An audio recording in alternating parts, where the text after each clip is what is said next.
We're continuing this week in our series titled The Game of Life. And I've spent most of the week, really for the last 2 weeks, kind of contemplating this idea of life and death. We talked last week about how God, at the very beginning of humanity, told Adam and Eve not to eat a fruit from a particular tree. And he warned them that if they did eat that, they would die. And we know the story, they ate the fruit, except the kind of weird detail is they didn't die. At least not the way we generally think of death. But as we unpacked it last week, we came to the conclusion that Adam and Eve, as they experienced this kind of new reality after eating this fruit, so different from the full life they had enjoyed, absolutely did die. The moment they ate the fruit, whatever richness, whatever fullness, whatever connectedness they had to one another, to the very planet, to God, and to their own soul, was dead. And they were offered death and life, and they chose death. We also talked last week about how Moses, on the heels of this amazing exodus from Egypt, offered the Israelites a choice. He said, I offer you this day death and life. Oh, that you would choose life. But just as the death that Adam and Eve were warned of by God didn't look like the death we think of when we think of death, neither did the life that Moses offered through the Torah in Deuteronomy look like what we think of when we think of eternal life. Moses didn't promise them an ethereal, faraway dwelling place when they die. He said, when you obey these commands, when you obey this covenant with God, you'll experience increase and fullness and meaning and blessing. Moses basically promised them real life in this life. So in light of this new study on life, I spent the last 2 weeks kind of thinking about life and death a lot. Not in like a morbid way, but in a morbid way on it. It was. And mostly this kind of razor thin edge between death and life. My very first memory of a life and death situation when I was probably 4 or 5. My mom and I used to hang out at this small town bar where a bunch of her friends would go. I was kind of the bar's mascot. And this was the 70s. Don't judge. It was a different time. But everybody at the bar used to give me 50 cents, and I would run over to the cigarette machine and put in the 50 cents and pull that big handle. Anybody remember the cigarette vending machines? Yeah, I'd put in the 50 cents. They would tell me what brand. I knew all the brands. I was very proud of that.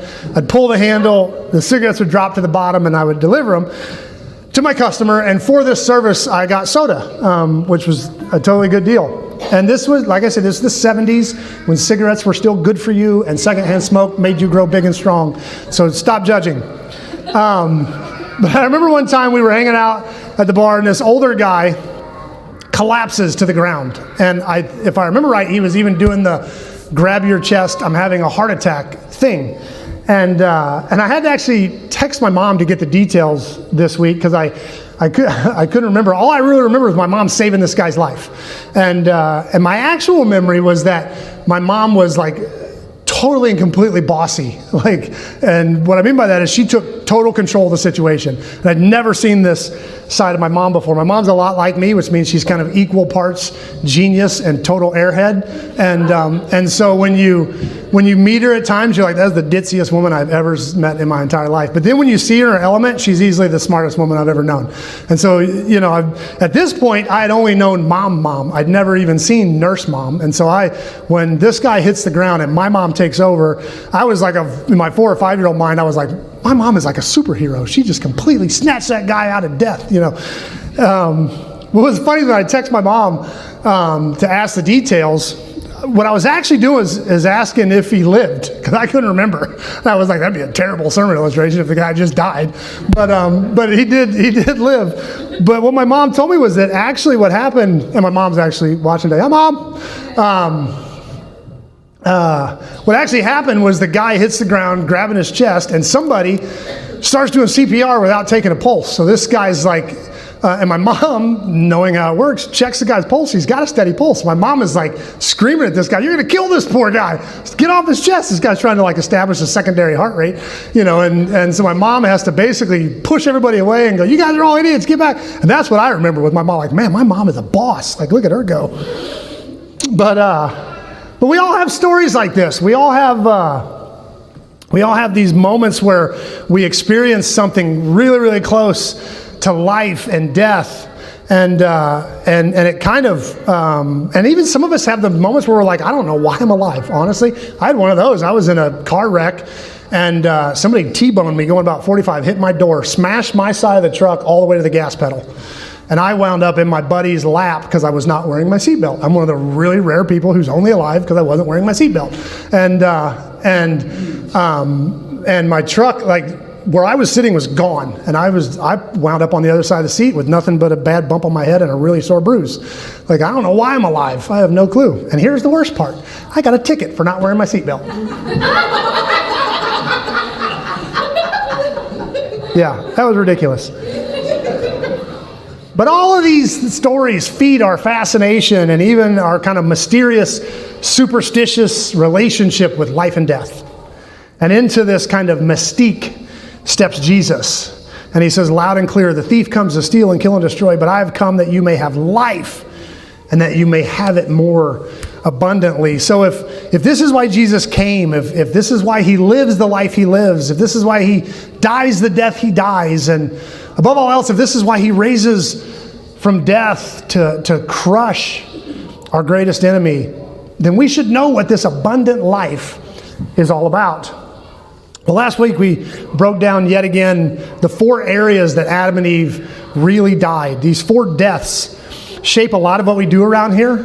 For the very first time, Adam and Eve sinned, and they looked at themselves and they didn't like what they saw. They felt shame for the very first time. They recognized, I'm not comfortable in my own skin anymore. That's the first time their relationship to themselves died. And then God shows up and they hid from him. They'd never hidden from God before. They'd never had that instinct before. The relationship with God died. And then they started to blame one another. She did it. It's her fault. One chapter ago, they were going, we're one. We're bone of my bone and flesh of my flesh. Now they're pushing the other one away and going, no, it's her fault. The relationship with the other was broken. And then God comes and says, from now on, work is going to be hard. Your relationship to the planet's going to be hard. You're going to have to scratch out a living. The relationship to their vocation and calling was dead. And so all 4 of these relationships die. And this week we're diving into the relationship with God. When Adam and Eve chose their own path over God's path, their relationship with God dies. And as soon as God shows up in the garden, as I said, they hid. They'd never done that before. This closeness, this connectedness that they had was gone. But Jesus not only modeled for us what a restored and, if I can say, resurrected relationship with God could look like, but he taught us some incredible stories about it as well. I'm titling this message in our game of life, Move One Step Up. And our passage contains maybe one of the most well-known stories that Jesus told. This story's inspired art and song and theater and movie and is recognized inside and outside the faith as one of the kind of truly inspiring pieces. And we'll be reading Luke's account of it, which is in Luke 15, if you want to read in your own Bible, starting in verse 11, but we will also have the words on the screen. It says, to illustrate the point further, Jesus told them this story. A man had 2 sons. A younger son told his father, I want my share of the estate now, before you die. So the father agreed to divide his wealth between the 2 sons. A few days later, the younger son packed all his belongings and moved to a distant land where he wasted all of his money in wild living. About the time his money ran out, a great famine swept over the land and he began to starve. He persuaded a local farmer to hire him, and the man sent him into the fields to feed the pigs. The young man became so hungry that even the pods he was feeding the pigs looked good to him. But no one gave him anything. When he finally came to his senses, he said to himself, at home, even the hired servants have food enough to spare. And here I am dying of hunger. I'll go home to my father and say, Father, I have sinned against both heaven and you. I'm no longer worthy to be called your son. Please take me on as a hired servant.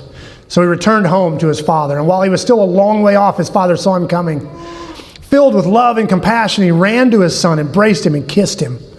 His son said to him, Father, I have sinned against both heaven and you, and I'm no longer worried to be called your son. But his father said to the servants, quick, bring the finest robe in the house and put it on him. Get a ring for his finger and sandals for his feet. Kill the calf that we've been fattening.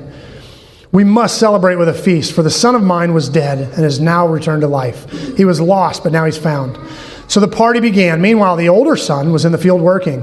When he returned home, he heard music and dancing in the house, and he asked one of the servants, what's going on? Your brother is back. He told him, your father has killed the fatted calf. We are celebrating because of his safe return. The older brother was angry and wouldn't go in. His father came out and begged him, but he replied, "All these years I've slaved for you and never once refused to do a single thing you told me to. And in all that time, you never gave me even one young goat for a feast with my friends. Yet when this son of yours comes back after squandering your money on prostitutes, you celebrate by killing the fatted calf." His father said to him, "Look, dear son, you have always stayed by me, and everything I have is yours. We had to celebrate this happy day, for your brother was dead and has come back to life. He was lost, but now he's found." This is the word of the Lord. The Prodigal Son story, as I said, is one of the most familiar stories that Jesus told. And before we dive into kind of its full meaning, we need to set up what is going on here, because there's actually a lot happening in the peripheries that informs this story. And as usual, we're going to do a little nerd work at first on the passage before we get into what it has to say to us today. Jesus tells this story as kind of the third, final, and most intricate of a trilogy of parables, all about lost items. Jesus tells about a shepherd who loses a sheep, a woman who loses a coin, and a father who loses a son. And the truly beautiful part of this story is the way Jesus uses the first two to set up the third one. Watch what Jesus does here. In the first parable, when he was talking about the lost sheep, Jesus says this: "If a man has 100 sheep and one of them gets lost, what will he do? Won't he leave the 99 others in the wilderness and go search for the one that is lost until he finds it?" We have this tendency to read the story of the one and the 99 as though it shows how loving Jesus is, that he'll leave the 99 to find the one. And that's the way we generally think about the story, that Jesus is this awesome shepherd who'll leave 99 and find the one. That's not the way Jesus tells the story. The way Jesus tells the story is where he's setting them up for this obvious answer, which is, of course, any shepherd worth his salt will leave 99 to go find the one. No shepherd just goes, shucks, lost a sheep. I've never worked much with sheep, but I grew up working a dairy farm. And if a dairy farmer has 100 cows, he doesn't go, bummer, lost one. Well, at least I still have 99. I have personally spent time in the woods and in the corners of back fields hunting for a calf we couldn't find, because you don't just let one go, ever. And so Jesus is using this story to set him up. He's going, if you lost a calf, wouldn't you find it? And of course, the obvious answer is yes. Any farmer would do that. And then he gets onto the story of this woman losing a coin. He says, "Or suppose a woman has 10 silver coins and loses one. Won't she light a lamp and sweep the entire house, searching carefully until she finds it?" And again, Jesus tells the story in such a way where the obvious answer is yes. Yes, she would. Anyone with only $100 to their name goes hunting for a $10 bill if they drop it. Nobody gives up 10% of their income without a fight. Hello? Nobody gives up 10% of their income. Feels like there's a preacher joke here, but I can't remember it. So what he's done here is said, of course, you would go to any length to find 10% of your income. Of course, you would go to any length to find a missing sheep. And as soon as Jesus gets them nodding along, yes, of course, that's where he tells the story that makes them uncomfortable. And this is where it gets really good. This entire teaching, including the kind of beautiful setup that precipitates the hook that he's about to set, happens because the Pharisees are disapproving of the people that Jesus is associating with. And all Luke really tells us in this actual passage is that he's eating with tax collectors and notorious sinners. But it's actually much more than that. To get to the real issue, we have to look at the setting. Luke, the gospel that we're reading today, has this kind of unique and powerful element to it that is really cool once you know it's there. We call it the Lucan travel narrative. If you've never heard of it, look at Luke 9:51. The author records this detail. As the time drew near for him to ascend to heaven, Jesus resolutely set out for Jerusalem. So when Luke writes this, Jesus has been ministering around the Sea of Galilee. The last town mentioned is Bethsaida. It's up there in the north. You can see Jerusalem way down in the bottom. So Luke says, the last reference to a place he has is Bethsaida. He says, now Jesus resolutely set his mind to go to Jerusalem. So that means he's going, whoops, did I do that? Go back down. That means he's going to Jerusalem. clear down here. But he has to pass through, to get from Bethsaida to Jerusalem, he has to pass through Samaria. Okay. That's where he has to go. And I don't have time to in fact, the very next verse after verse 51, where he tells him, he resolutely set his mind to go to Jerusalem, it says he sent messengers ahead into a Samaritan village to prepare the way for his arrival. So we know he pretty much goes immediately from verse 51 around Bethsaida into Samaria. The very next verse, he's setting things up for his trip to Samaria. Okay, and I don't have time to read 10 chapters of Luke for you, and you wouldn't want to hear me do it anyway. But go home and double check me, because there are no other geographical references other than times when he says continuing on his trip to Jerusalem, or at another village in Samaria. Those are the only references to geographical locations until we get to chapter 19, verse 28. When he says, after telling this story, Jesus went on toward Jerusalem, walking ahead of his disciples. He came to the towns of Bethphage and Bethany in the Mount of Olives, and he sent his two disciples ahead. Bethphage and Bethany are these two small towns just outside Jerusalem, where Jesus kind of stages himself for the Holy Week adventure that we've been talking about for the last month. So that's where he's kind of staying while he's going into Jerusalem every single day during Holy Week. And so what John tells us is in chapter 9, he leaves Galilee in the north to head down to Jerusalem, and in chapter 19, he arrives, which means 10 chapters of Luke happen in Samaria. Okay? This is important. So 10 chapters happen. Why is this important? And I don't have time to go as deep as I would love to. I would love to completely unpack this. We don't have time, but Galilee, Samaria, and Judea, that whole section there, was the original Israel. When Israel took the promised land, that's what they took. Everything circled in red right there. And dating all the way back to David's reign, these groups didn't exactly get along. In fact, David, when he was first king, was only king of the bottom part. The other ones had their own king. They didn't want David. They had a king named Ishbosheth. And so for several years, David was only king of the bottom. And kind of what made his reign beautiful was eventually the northern kingdoms came down and said, hey, we want you to be our king too. And David was the first time the whole nation was unified. That was kind of the beautiful part. And his son Solomon kind of held it together, one nation. And then as soon as Solomon died and his son Rehoboam took over, they split again. And the northern kingdom chose their own king. The southern kingdom had their king. And they were kind of like two totally different nations. In fact, when you read the Old Testament, they tell the two totally different storylines.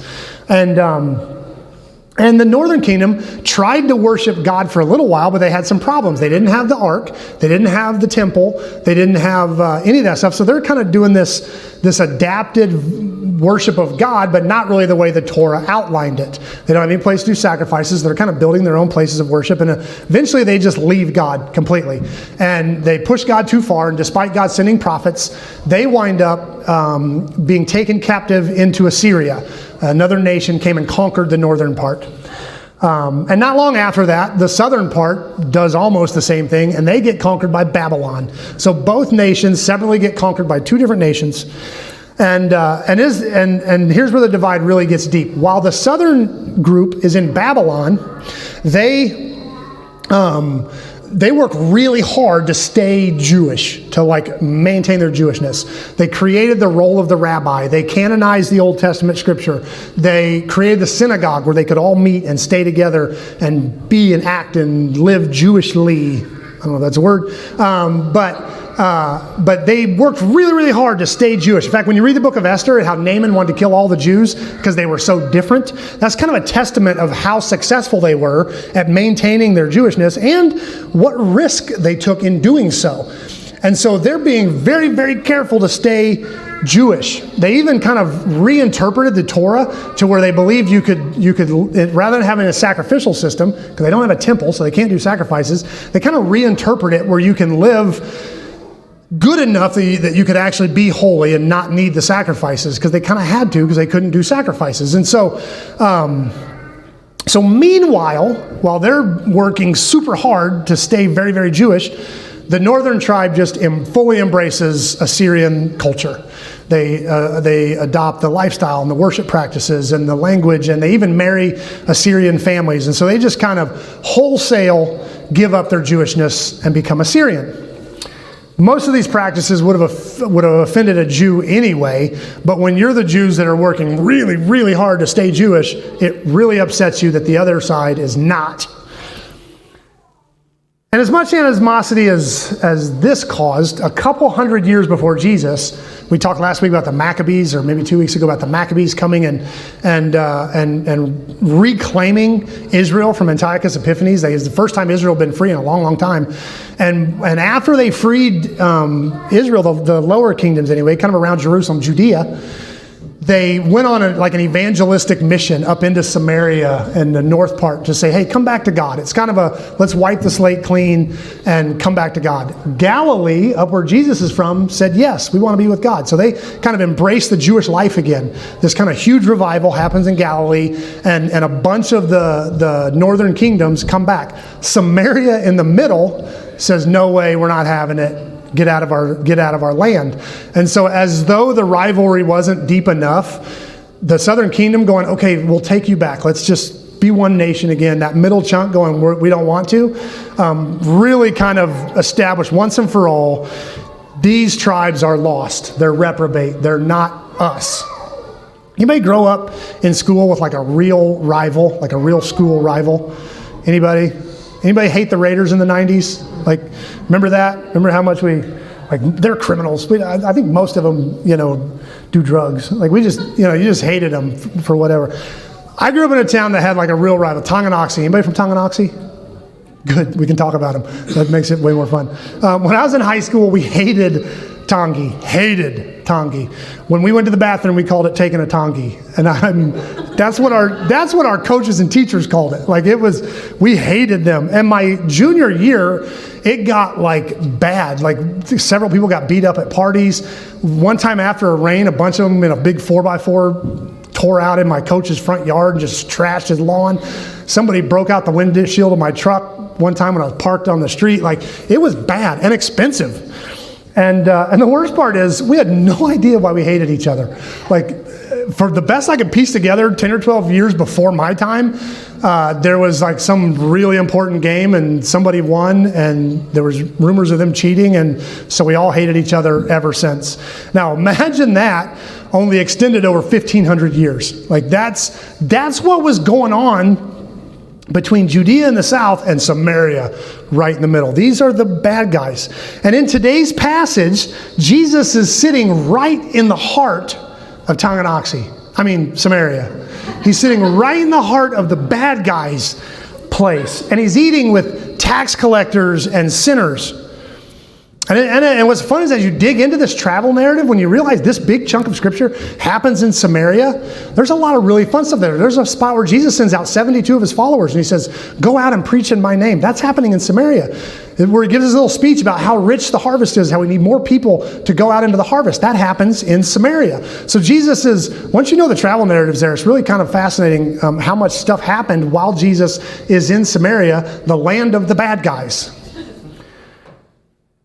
So it's no wonder that the Pharisees are very upset that Jesus is sitting down eating with these people. These are tax collectors and sinners, which upset him anyway, but not just that. These are Samaritan tax collectors and sinners. These are the lost tribe, the reprobates. And Jesus is acting like they have a seat at the table. And this is where it gets really nerdy and kind of fun. Jesus closes out this parable with this statement. He says, for your brother who was dead, has come back to life. He was lost and now he's found. The statement sounds so natural to the Christian ear because we've built and shaped our very language and a lot of our metaphors off of this understanding of dead coming back to life. We're used to this. This is normal to us. In fact, our baptism liturgy says, buried again unto death, raised again to newness of life. We hear this all the time. But think about this phrase in the context of this story if you've never heard it before. If you don't have all that kind of built into you about death and life, this is the first time you've heard it. And this father is talking about his son coming back, and he says, my son was dead and now he's come back to life. It sounds a little melodramatic. Like, dude, your son was out partying. I don't know that he was dead. Like, or maybe even delusional. And as I dug in to a first century reader, this phrase is not only odd here, but actually very specific and strategic. In fact, this connection is so weird that when I first found it in a commentary, I was like, nobody's going to believe me that has to do with that. So I took a clip of my commentary and actually put it up. It says, for Jesus to tell a story about a wicked son lost in a foreign land who was welcomed back with a lavish party, this is bound to be heard as a reference to the hope of Israel. This my son was dead and is alive. Ever since Ezekiel 37, the idea of resurrection has been used as picture language for the return from exile. So I read this in a commentary, and I'm like, what in the world does this have to do with Ezekiel 37? So then I had to dig in, and I went and found some other commentaries that talk about it, and found out that the idea of the dead coming back to life was a fairly new understanding in Israel.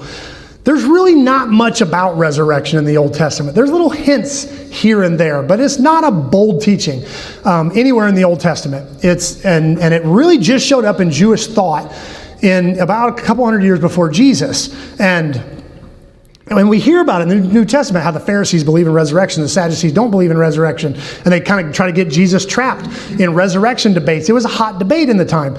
And come to find out, the passage that first got Jewish thinkers thinking about resurrection was Ezekiel 37. That's the passage that they always went to. This valley of dry bones was the passage that the Pharisees went to say God is eventually going to raise the dead. They took it very, very literally and said he's going to raise the dead. And so this idea of the dead coming to life, of resurrection happening, comes from Ezekiel 37, which is really cool because it really fits into our study about life and resurrection life especially. Here's how it reads. The Lord took hold of me, and I was carried away by the Spirit of the Lord into a valley filled with bones. He led me all around among the bones that covered the valley floor. They were scattered everywhere across the ground. They were completely dried out. And then he asked me, Son of man, can these bones become living people again? Oh, sovereign Lord, I replied, you alone know the answer to that. Then he said, speak a prophetic message to these bones and say, dry bones, listen to the word of the Lord. You guys remember the fun little Sunday school song? Now hear the word of the Lord, the leg bone connected to the hip bone. No, don't sing along. That's fine. Whatever. Dry bones, listen to the word of the Lord. This is what the sovereign Lord says. Look, I'm going to put breath in you and make you live again. I will put flesh and muscles on you and cover you with skin. I will put breath in you and you will come to life. Then you will know that I am the Lord. This is the valley of dry bones that inspired the fun little song. Ezekiel does what God tells him to do. He speaks the way God tells him to, and God gives this explanation for this little exercise that he takes Ezekiel through. He says, then he said to him, Son of man, these bones represent the people of Israel. They are saying, we have become old, dry bones. All hope is gone. Our nation is finished. Therefore prophesy to them and say, this is what the sovereign Lord says. Oh, my people, I will open your graves of exile and cause you to rise again. Then I will bring you back to the land of Israel. When this happens, oh, my people, you will know that I am the Lord. I will put my spirit in you, and you will live again and return home to your own land. Then you will know that I am the Lord. That I, the Lord, have spoken and have done what I said. Yes, the Lord has spoken. So ever since the Pharisees begin to kind of interpret Ezekiel 37 to mean the Lord will literally resurrect his faithful people, they link this resurrection to a return home from exile, to all the promises of Israel coming to pass. Actually, they saw this as like a new Exodus where God, through a Messiah, a lot like Moses, would throw off imperial tyranny and return everybody to their home. But this is still in Ezekiel 37. This is the part that the Pharisees like to leave out. The very next passage says, again, this message came to me saying, Son of man, take a piece of wood and carve onto it these words. This represents Judah and its allied tribes. That's the southern part of the map. And then take another piece of wood and carve these words. This represents Ephraim and the northern tribes of Israel. Now hold them together in your hand as if they were one piece of wood. When your people ask you about this action, or what it means, say to them, this is what the sovereign Lord says, I will take Ephraim and the northern tribes and join them to Judah, and I will make them one piece of wood in my hand. Then hold out the piece of wood you have inscribed so the people can see it, and give them this message from the sovereign Lord. I gather the people of Israel from among the nations. I will bring them home to their own land from places where they have been scattered. I will unify them into one nation under the mountain of Israel. One king will rule them all. No longer will they be divided into two nations or two kingdoms. So this prophecy that was the seed of the entire Jewish understanding of resurrection was also the prophecy that prophesied that these tribes, this son, if you will, that had left and worshiped other gods and wasted all of its wealth on all manner of debauchery and completely debased itself with another kingdom, would be brought back, and not just like tacked on, but that they would be one unified kingdom again. So, done with the nerd work. Let's go back to Jesus' story. Here Jesus sits in the middle of Samaria, this lost kingdom of reprobates, eating with sinners. And in come the Pharisees who don't like what's happening, and Jesus starts to tell them these stories. He says, wouldn't you go out and find a lost sheep and actually celebrate if you found it? Wouldn't you go out and find a lost coin and celebrate when you found it? And right when he has them on the hook, he tells them this scandalous story of a father who accepts his debaucherous son. And right at the end of the story, after highlighting the grumpy older brother response, Jesus drops in this resurrection reference about being dead and coming to life. So before we go any further, can we just say right off the bat what a master communicator Jesus was? Like, awesome what he's doing here to mess with these Pharisees. He sets them up with two stories with obvious conclusions. Then he tells them the real story at the end, and he says, oh, by the way, this is exactly what was prophesied. This is exactly what Ezekiel said was going to happen. This is the story. And here's why I give and belabor all this background of this parable, because this is not just a parable. Jesus doesn't just make up a fun story like a philosophical exercise where we can find ourselves in the younger brother spot or the older brother spot and this game we play in our mind. This isn't just like a fairy tale with a moral attached to it. Jesus is offering this parable as an explanation for exactly what he's doing at that table. This isn't just him giving a fun little mental exercise. He's saying, I am doing what was prophesied that I should do. I am doing the exact thing the Messiah was supposed to do. I am coming and welcoming in the lost. And it's happening right here in front of you, which is what I want to wrestle with today. Every aspect of this story today is God-driven. The prophecy in Ezekiel is given by God. Jesus, the Son of God, is fulfilling that prophecy right smack dab in the middle of Samaria. And when confronted, he tells a story about a father who initiates restoration. The son was asking for a job, not restoration, but the father restores him. When the older son rebels and stays outside, the father goes to him to restore relationship. So as we look at how we receive life, resurrection life from death in our relationship with God, I believe the most important thing we have to get right off the bat is that a life-giving and resurrected relationship with God is not something you attain. It's something you receive. It's something God gives. God is not standoffish. When humanity first broke their relationship with God way back in the garden, God still showed up. He showed up ready to walk with God in the cool of the evening, like he always had. Adam was the one that hid, not God. God didn't say, you've offended me, and pull back. God still came. Adam hid. In Ezekiel 37, the northern tribes are not seeking God, wishing he would just accept them again. They rejected the offer made by the Maccabees to return. They didn't want anything to do with God. They weren't desiring God's presence, but God said, I will bring them back. It's a work of God. In Jesus' story, the Father doesn't send the Son away. The Son leaves. And when the Son comes back, the Father runs to him like he sees a speck on the horizon and he hopes it's his Son and he takes off.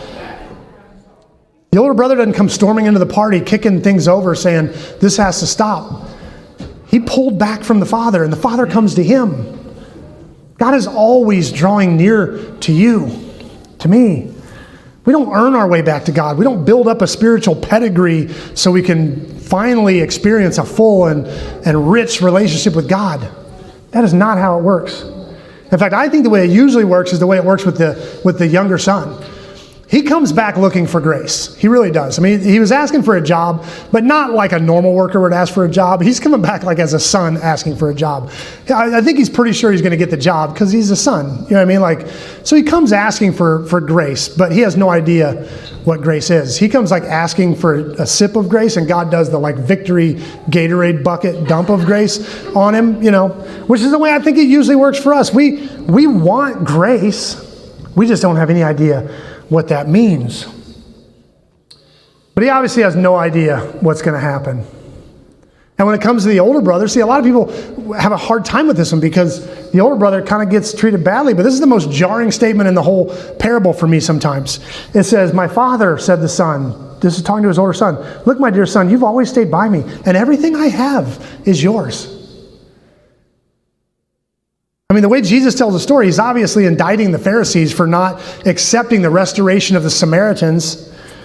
But can you hear the grace in that line? The older son's complaining about not getting a party. I never even got a goat to have a party with my friends. And here you killed a fatted calf for him. And the father says, it's all yours. If you want a goat, have the herd. It's all yours. The father isn't angry with the older son. In fact, I want to say this. If you are an older brother, and I know some are, some are like, they hear these wild testimonies of people being nuts and Jesus accepting them back, and you're like, you know what, I've pretty much always tried to follow Jesus. I've pretty much always tried. And sometimes this parable can sting a little bit because you're like, I've always tried to do it right. And when I read this parable, it makes me sound like the jerk. Because I've always tried to stick by God. I hope you will hear, if that's you, I hope you will hear those words today. Look, my beloved, you've always stayed by me and everything I have is yours. If that's you, I hope you hear those words today. That God is not, when you read this parable, God is not angry with you. This is a story about grace, period.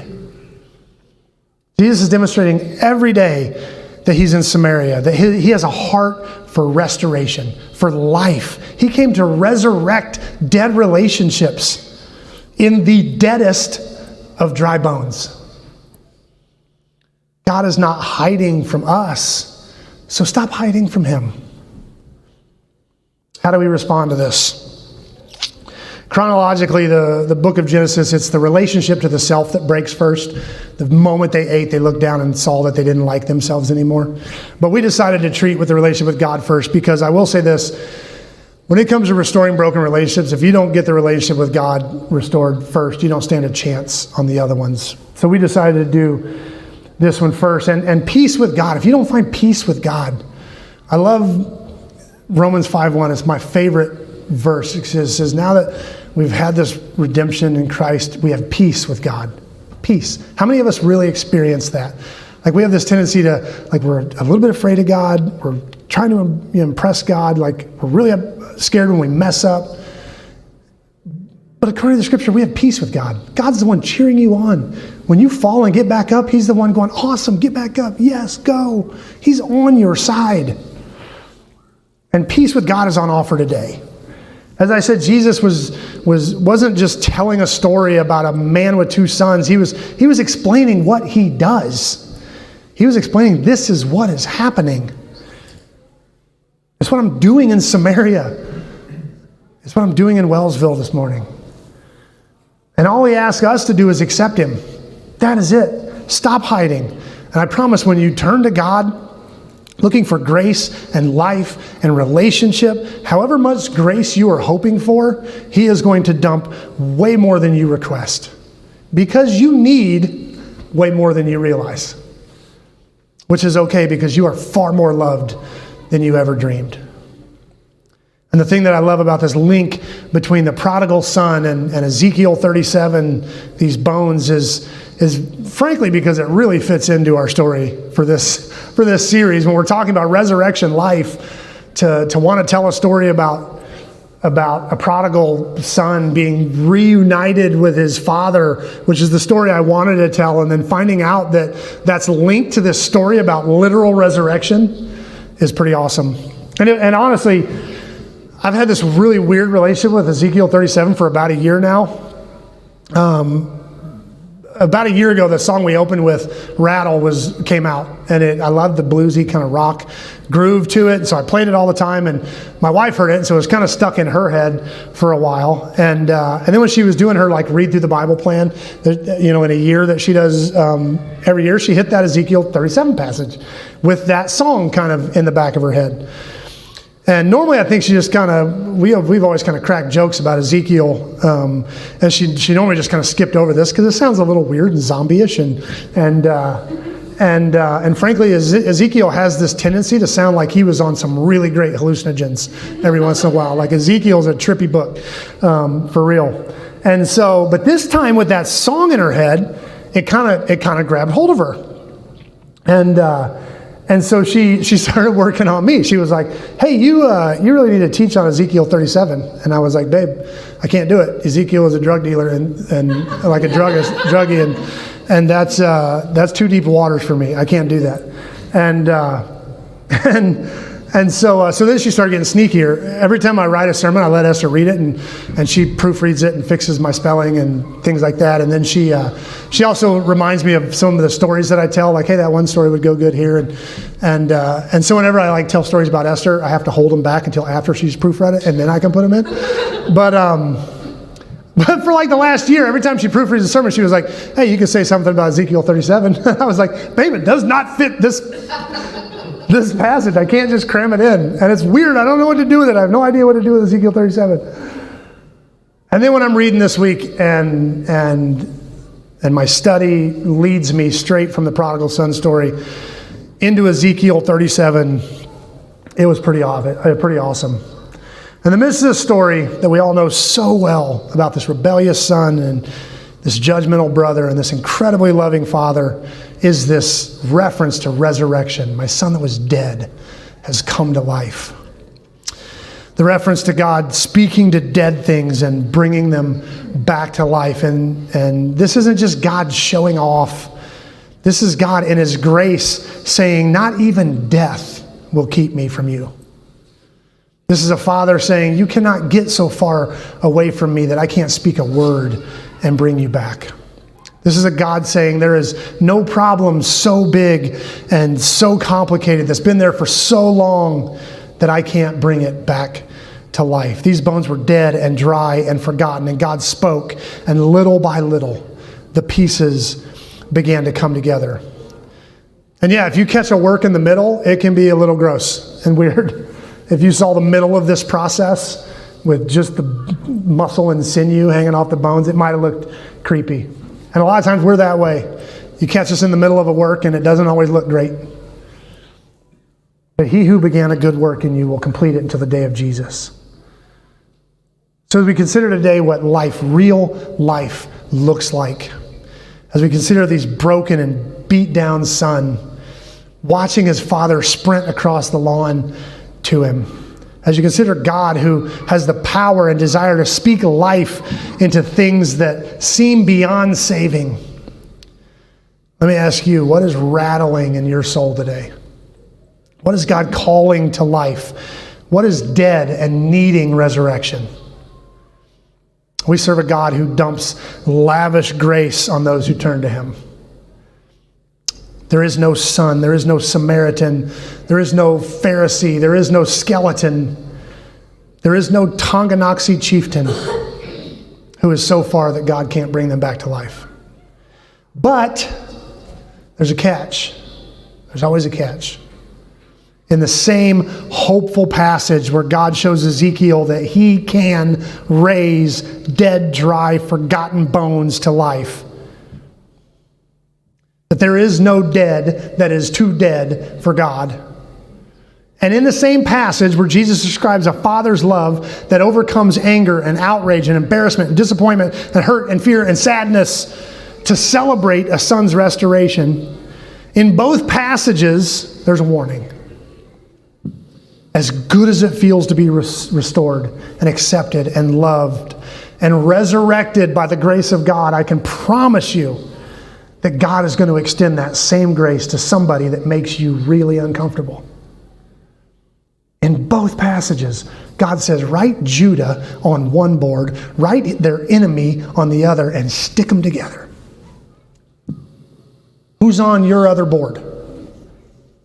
What's that person look like? God calls a valley of death back to life. Yay! And then it immediately says, oh yeah, this isn't just for you, this is for the bad guys. Oh.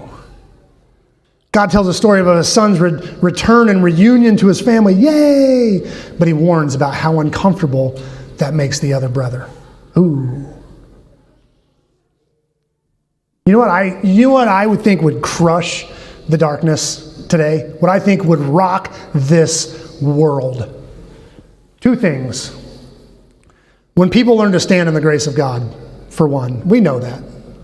Not their own effort, not their own devotion, not their own discipline and holiness, but the fact that we are broken people who are fully known and fully loved by the maker of heaven and earth. If we could get that into our souls, and when the followers of Jesus Christ stop allowing petty differences to divide us and instead learn to celebrate anyone who calls on the name of the Lord. In our world of division and polarization, I don't think the darkness would know what to do with the day that a Protestant Christian grabs the hand of a Catholic Christian and say, we are one body. When a black Christian grabs the hand of a white Christian and says, we are on the same team. When a Jewish Christian and an Arab Christian see themselves as members of the same kingdom. When a Republican Christian and a Democrat Christian say, we are part of the same kingdom party. When millennials and boomers stand together in the name of Jesus, Paul says there's neither Greek nor Jew, male nor female, slave nor free. We are all one in Christ. Can you hear Ezekiel's words in that? I'm going to write your name on one board and that person that drives you nuts on the other board, and I'm going to make one board. The world's MO is division. It is to keep us separate and fighting with each other. And as long as we're fighting with each other, we cannot fight the darkness.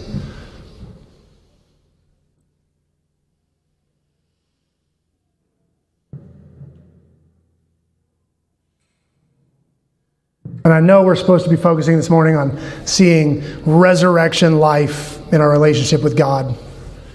But in the story where Jesus most clearly reveals the loving, restorative grace of the Father, there's also another brother.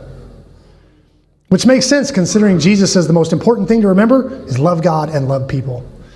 And when he talks about loving people, he says there's one equal to the first command. John made it even more blunt. If someone says, I love God, but hates his fellow believer, that person's a liar. Period. If you don't love God, if you don't love people, you can see how you're going to love God or you can't see. And I wish I had time to rattle off the long list of all the times the New Testament writers said things like, if you don't forgive your brother, God won't forgive you. When you're doing this to your brother, you're doing it unto me.